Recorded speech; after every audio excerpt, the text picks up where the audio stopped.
अगर आपको मंजिल तक पहुंचना है तो राह सही बनानी पड़ेगी, ठीक है ना।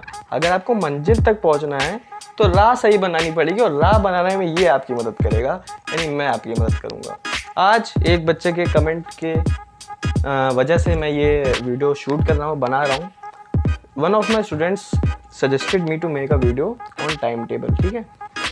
टाइम टेबल के ऊपर एक वीडियो मेरे अपने स्टूडेंट ने मांगी, तो मैं आज उसकी सेवा में हाजिर हूँ। देखिए वीडियो टाइम टेबल की, वैसे तो मैंने बोला था कि टाइम टेबल आपको अपना खुद बनाना चाहिए। टाइम टेबल और स्ट्रैटेजी एक ऐसी चीज़ है पर्टिकुलर बंदे को खुद बनानी चाहिए, इसलिए मैं प्रॉपर टाइम टेबल ये वाला नहीं दूंगा कि आपको क्या मतलब कितने बजे उठना है, कितने बजे नहाना है, कितने बजे ब्रश करना है, वो सब अलग बातें हैं। लेकिन हाँ, तब भी मैं समझता हूँ कि थोड़ी सी अगर आपको ब्रीफ इंट्रोडक्शन दी जाए कि कैसे आपको अपना टाइम टेबल बनाना चाहिए, मतलब कैसे शेप करना चाहिए, तो उसमें मुझे लगता है कि मैं उसको देने में सक्सेसफुल हो पाऊँगा। तो फिर से एक बार मैं बोलूँगा कि ज़्यादा लंबी वीडियो में नहीं रखूँगा, सिर्फ काम की बात होगी इस वीडियो में। तो चलिए शुरू करते हैं और अब बात करते हैं how to make a proper and efficient time table for your class 10 2021। बात को आगे लेके जाते हैं, बात करते हैं टाइम टेबल के ऊपर, ठीक है। Time is precious. Time is precious इसलिए क्योंकि टाइम को आपको मैनेज करना आना चाहिए, ठीक है। अगर आप अपने टाइम को मैनेज कर पाओगे तो आप ज़्यादा से ज़्यादा एफिशिएंटली पढ़ाई कर पाओगे। फिलहाल चाहता तो यहाँ पे मैं 2 टाइम को शेप करने के शेड्यूल दे सकता था, एक स्कूल के लिए और एक स्कूल जब आप नहीं जाते हैं तो। लेकिन मेरा ऐसा मानना है, जो मैंने खुद अपनी लाइफ में करा है, मतलब अपनी 10th क्लास की जर्नी में, कि इस टाइम पे स्कूल जाना बंद हो जाना चाहिए। अगर स्कूल खुला है, स्कूल में PT3 मतलब क्लास यूनिट टेस्ट चल रहे हैं, नहीं देना है। क्यों नहीं देना है? कुछ लोगों को ये बात गलत लगी कि भाई CT यानी क्लास टेस्ट क्यों नहीं देना है। कोई आपसे क्लास टेस्ट यानी यूनिट टेस्ट के मार्क्स थोड़ी ना मांगेगा। यूनिट टेस्ट मतलब मैं वो वाली बात नहीं कर रहा, आप सोचो कि मैं वो जिसमें नंबर जुड़ते हैं वो वाली बात नहीं कर रहा।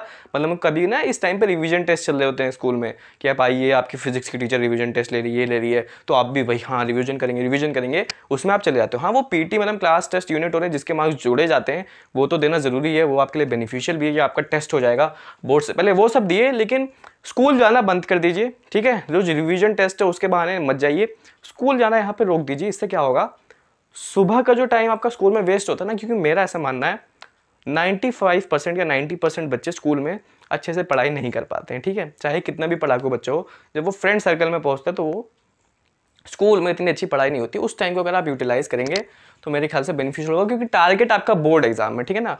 टारगेट बोर्ड एग्जाम है, इसलिए मैंने एक और बात देखी, लोग प्री बोर्ड को बहुत सीरियसली ले लेते हैं। प्री बोर्ड को उतना सीरियसली नहीं लेना है। वो क्या करते हैं, जो उनका फ्लो चल रहा होता है, तैयारी चल रही होती है, वो प्री बोर्ड की वजह से वहीं रुक जाती है, और फिर वो प्री बोर्ड की तैयारी करने लगते हैं और उसमें उलझ जाते हैं। काफ़ी लोग उस टाइम पे सैम्पल पेपर खरीद लेते हैं, प्री बोर्ड से डरने लगते हैं, तो उससे क्या है, उनकी राह भटक जाती है। तो प्री बोर्ड नहीं देखा जाएगा यार, आपकी बोर्ड की मार्कशीट देखी जाएगी, ठीक है। तो मेरे ख्याल से देखो, अगर आप मेरे स्टूडेंट हो, तो मैं ऐसा टाइम टेबल दूंगा कि आप कम से कम, अगर मैं 2 लेक्चर्स डाल रहा हूँ बोल्ड बैच पे, अगर मैं बोल्ड बैच पे पर डे अब से कोशिश करने लगूंगा कि 2 लेक्चर्स डालूं, एंड एवरेज जो मैं हिट करना चाहता हूँ वो होता है रेंज बिटवीन 30 to 40 मिनट्स, ठीक है। तो अगर आप 130 आवर का भी टाइम अगर आप मुझे देते हैं, यानी बोल्ड बैच को देते हैं, ठीक है, इसमें आपका फिजिक्स और केमिस्ट्री मेनली होता रहेगा, ठीक है ना। रैंकर्स, मैं अपनी बात कर रहा हूँ फिलहाल, कि रैंकर 6 पे फिर ऐसी वीडियो डलती रहेंगी। रैंकर 6 पे तो आपको मज़ा आएगा वीडियो देखने में, इंपॉर्टेंट चीज़ आपको पता चलेगी, तो उसमें ज़्यादा लोड नहीं लेने का, ठीक है, टेंशन नहीं लेने का। बोल्ड बैच 2 लेक्चर्स आएंगे, ठीक है, 130 अगर आप टाइम देते हैं तो देखो यार, आपको मेरे ख्याल से तो मेन चीज़ हिंदी इंग्लिश हिस्ट्री एग्जाम तो सब फोड़ लेते हैं लास्ट के, जब टाइम मिलता है, जब एग्जाम की प्रिपरेशन करने में, उस टाइम पे जो मेन चीज़ होती है, वो मेन बंदा फंसता है फिजिक्स में, केमिस्ट्री में, मैथ्स में, बायो में, ठीक है, मैथ्स में, बायो में। तो मेरा ऐसा मानना है, मैथ्स को मैंने जितना, मैं अपनी एक्सपीरियंस बता रहा हूँ, मैंने मैथ्स को हमेशा रात का टाइम दिया था। मैथ्स मैंने नाइट में पढ़ा था, और कभी भी टाइम देख के नहीं पढ़ा था कि 12 से 1 मुझे पढ़ना है, 2 से 3 पढ़ना है रात में, या 11 से 2 तक पढ़ना है। नहीं, रात में बैठे मैथ की किताब लेके बैठे, सजेस्ट मैंने की थी RS अग्रवाल। RS अग्रवाल अपने सामने रखें, ठीक है, बुक खोले, मान लीजिए आज से अगर मैथ्स की तैयारी अच्छे से शुरू करने वाले हैं, पहला चैप्टर खोलें, एम करें आज आपको 3 एक्सरसाइज खत्म करनी है, 4 करनी है, जितनी भी करनी है उस चैप्टर की, ठीक है। और मैंने बोला था अभी टाइम कम है तो RS अग्रवाल के सिर्फ एग्जाम्पल्स करना, ठीक है। तो बुक खोलें, एग्जाम्पल्स करें, ठीक है। अगर 3 एग्जाम्पल का टारगेट है तो चाहे वो 3 पार्ट में जो एग्जाम्पल्स होते हैं, जैसे मान लो 50 क्वेश्चंस करने का टारगेट है, तो 50 क्वेश्चंस करते करते अगर 4 बज जाए तब तक आपको पढ़ना है, और 50 क्वेश्चन अगर 12 बजे तक खत्म हो जाए, 10 बजे पढ़ने बैठे तब भी उतने तक करना। अगर आप कंसिस्टेंट रहोगे कि आपने नाइट में आपको हर पर डे RS अग्रवाल से 50 क्वेश्चंस करने हैं, या और धीरे धीरे इंक्रीज होता रहेगा, वो कंसिस्टेंसी रहेगी तो इंक्रीज होता रहेगा। तो मैथ्स में मैं आपको ये सजेस्ट करूंगा, ठीक है। और हाँ, स्कूल नहीं जाना है, स्कूल नहीं जाना है। फिजिक्स थ्योरी यहाँ पढ़ ही रहे हो, ठीक है। मान लो फिजिक्स का लेक्चर आया, सुबह आया, पढ़ ली वहाँ से थ्योरी। ज़्यादा कल थ्योरी पढ़ाता हूँ, न्यूमेरिकल्स भी देता हूँ, लेकिन थ्योरी है मेरे ख्याल से सारी NCERT और बाकी रेफरेंस बुक की थ्योरी मिक्स करके मैं ना अच्छे से समझा देता हूँ आपको, तो एक्स्ट्रा कहीं से थ्योरी पढ़ने की ज़रूरत है नहीं। थ्योरी पढ़ी, ठीक है, उस थ्योरी को थोड़ा रिवाइज कर लो NCERT बुक से। तो मान लो अगर 30 मिनट्स का फिजिक्स का लेक्चर आया सुबह के टाइम, तो थोड़ा 30 मिनट्स मेरा लेक्चर पढ़ो, फिर उसी जिस लेक्चर में वो जो टॉपिक था उसको कहीं से पढ़ लो, 30 मिनट्स NCERT बुक में उसको पढ़ लो, तो 1 आवर का आप टाइम दे दो सुबह फिजिक्स की थ्योरी को। न्यूमेरिकल्स अपने हिसाब से देख लो, ठीक है ना। ऐसे काम करना है, मतलब दौड़ना पड़ेगा।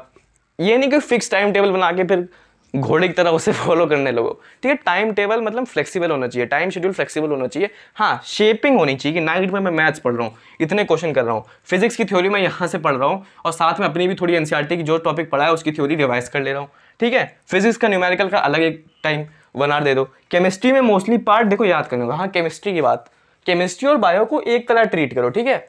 लेक्चर से पढ़ रहे हो, वेल एंड गुड, फिर केमिस्ट्री को ना एकदम याद करना है, आपको याद करना है, ठीक है। NCERT की बुक ही, मैंने बोला ना NCERT is the Bible of chemistry till class 10th, ठीक है। केमिस्ट्री बायो दोनों एक जैसे भाई भाई, तो क्या करना, इन दोनों को पर्टिकुलर टाइम देते रहो, ठीक है। तो मेरे ख्याल से इतना अगर कर लोगे ना, ज़्यादा मुझे कुछ बोलना नहीं था। मैंने पहले भी बोला था कि स्ट्रैटेजी और प्लान्स अपने हिसाब से आपको बनाने हैं।